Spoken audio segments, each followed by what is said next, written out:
Hello, everybody, and welcome to the final session of our Innovation A series, Landing Innovation Part 2. I just want to let you know it's raining outside, so if you hear any background noise, sorry about that.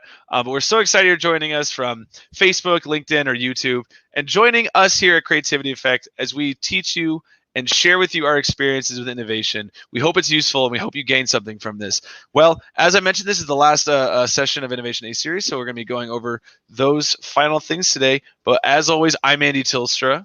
And I'm Karen Tilstra, and we're from Creativity Effect, where our mission is simple. We want to help people who want to become better creative thinkers, innovative leaders, and great problem solvers. So you think we would know how to say that by heart by now? Well, it comes from my heart, and so I don't want to assume that it's always the same. But we have tools, mindsets, and skills that we like to share with people that can help you become a better leader or creative thinker. And so here we go. Let's just get right into it. So this is Landing Innovation Part 2, September 17 at 3 EST. Thank you for joining us one more time. And again, if you have any comments, questions, or concerns, just comment on this Facebook page, LinkedIn, or YouTube video, or just reach out to us at Andy at creativityeffect.com. We love keeping the conversation going, and we love interacting and creating new friends. So today is the final session of our Innovation A series. So it's gonna be a much shorter one than usual.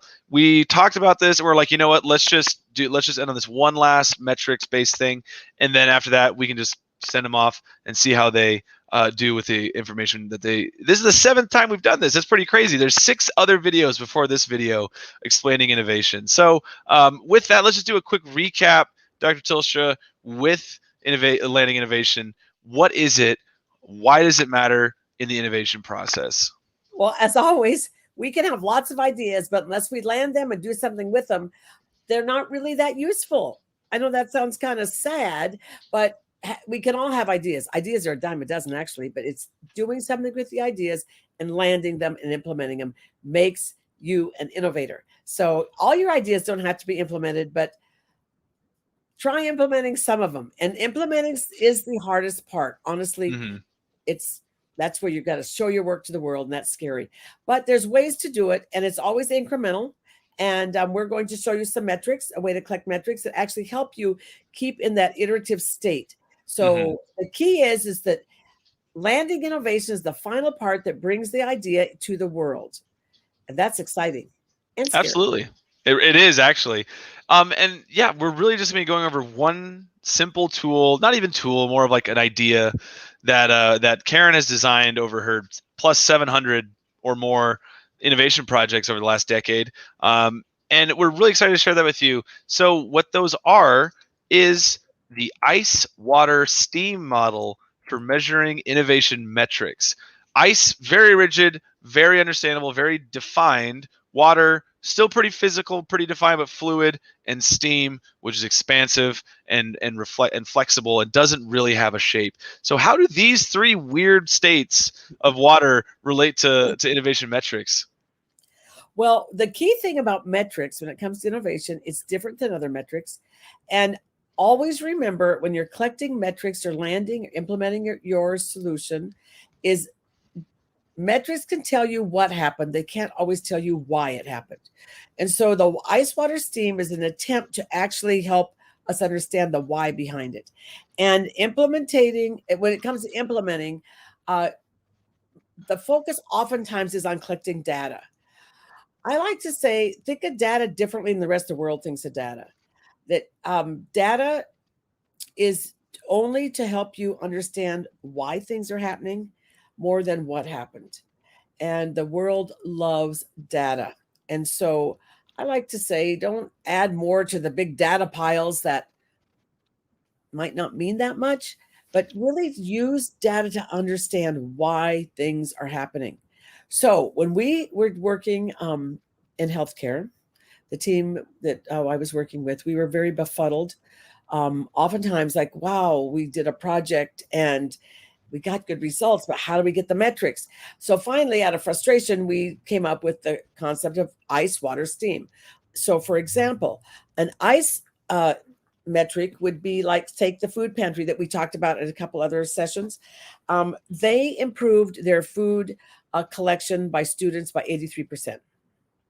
Very clear. 83% improved.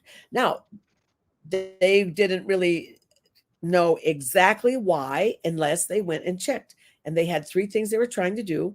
And as they followed their three solutions, they were able to say, yes, 83% was good. It was sustainable. I mean, actually, it got to be more than that. But water, for example, though, is a little different because the thing about innovation is an idea can be really valid today and not valid tomorrow. And the temptation is to think, well, I guess that didn't matter, but it really did matter. It's just the world is always changing. So take solutions that might have worked pre-COVID, and now COVID happened, and now everything changed. Well, I guess we weren't very relevant back then.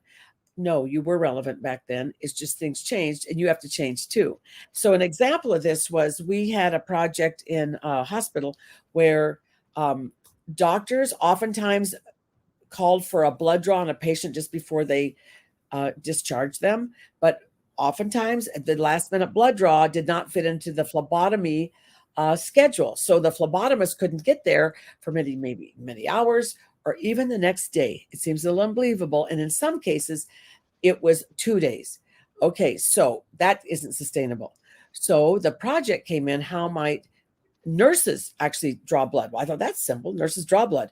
Well, in the last century or this century, a lot of nursing schools stopped teaching how to draw blood because the phlebotomy people were really good at it. So this is kind of a political thing too. Could nurses be taught to draw blood and could it work within the system? Well, the project launched and within they created a whole new way to do it. They reimagined how it could happen. And in 14 months, 90% of all the nurses in this particular hospital system were taught how to draw blood. It worked. And so when the project ended, that was the project they said we taught most of our nurses how to draw blood. Awesome. Well, we were sharing that data and one of the VPs came afterwards and said, oh, wait, there's more.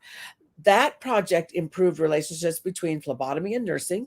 It shortened patient stay. It lowered cost to patient. It improved doctor nurses relationships, on and on and on. And so what we thought was a simple solution of teaching nurses a new skill went on to have far-reaching consequences to the positive as the months and years rolled by. And so now when we speak about the project, it isn't just we taught nurses, we didn't do it, but nurses were taught how to draw blood. So you might say, well, okay, what's the big deal? The big deal is oftentimes people do not report accurately on solutions that are implemented because things change or maybe there's it didn't seem important. But again, data can tell you what happened, not why it happened. And so by actually looking at data with a broader scope and as things are changing, oh, let's notice, oh, this changed, that changed. And another thing, everything's connected. And so as nursing and phlebotomy relation improved, another powerful thing happened. The phlebotomists were freed up with more time and they could start doing more impactful things instead of just coming and drawing blood for patients for discharge or whatever the case was. It opened up a lot of opportunities.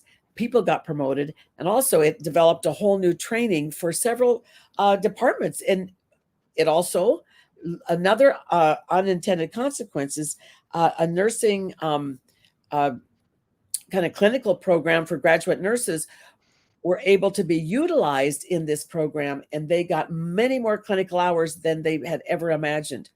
Okay, so what I guess I'm trying to say is when you're collecting metrics, look at the long arch of the metrics, because one metric is not enough when it comes to innovation. There's many, many sides. Now, the last one, STEAM. STEAM is, we've had many projects. For example, the library came and had us do a project with them. They were kind of experiencing lackluster. They were afraid people weren't coming into the library. It was just kind of general, just we don't feel good about it. Well, they came in and they got a lot of empathy. They ran a project. They came up with some ideas. But it was interesting. In the end, things got better, but they said, we don't really know what it was. All of our getting together and talking made a lot of difference. Now, the head of the Library Association in this region said, well, you got to have what exactly happened? And the librarian here said, we don't really know. And so we chalked it up to getting together and just talking, because conversation, as we know, is still the best problem solving tool. And so that project, we said, okay, things got better. That's good enough. And then we got some pushback and saying, no, we don't know if it's better. You got to show the hard data. Saying, well, sometimes you can't. Sometimes things get better because people start talking. And we classified that under STEAM. And I felt pretty good about it, but I was a little uncertain because I thought, wow, this does seem kind of a little shaky. So right about that time, I was asked to speak at the back end of innovation conference. And so I brought some of my team and I said, you guys, let's share this. Let's create a presentation and share about ice water steam. And it was with a little fear. I stepped on stage and shared it because I thought they're going to think we're crazy. After the presentation, we stepped off stage. Several people came to us and said, thank you. That is the experience we've had.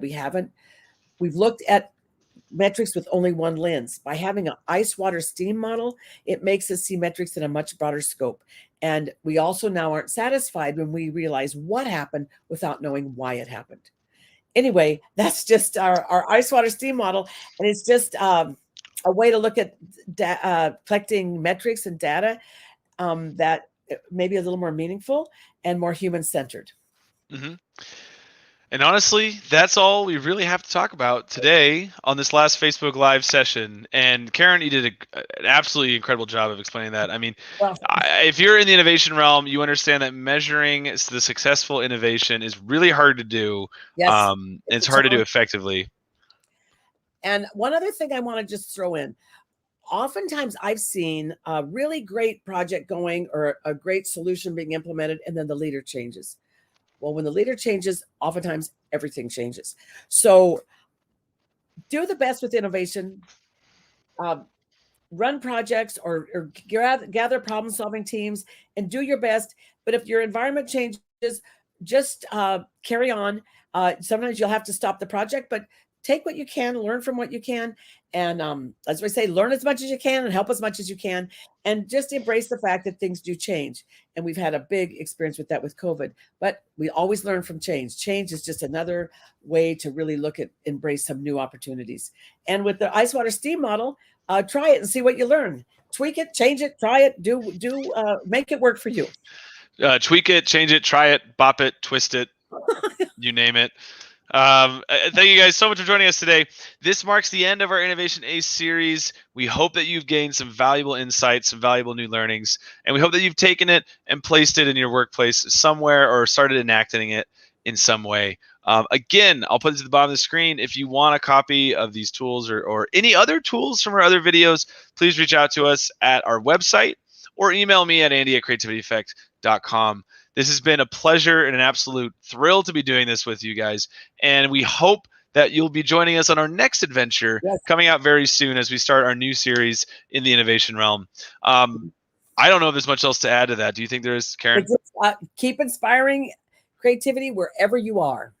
Awesome. Well, I'm Andy Tilstra. Thank you guys so much for joining us. And I'm Karen Tilstra, mother-son team who enjoys connecting with you and helping make the world a little brighter. So awesome. Thanks a lot.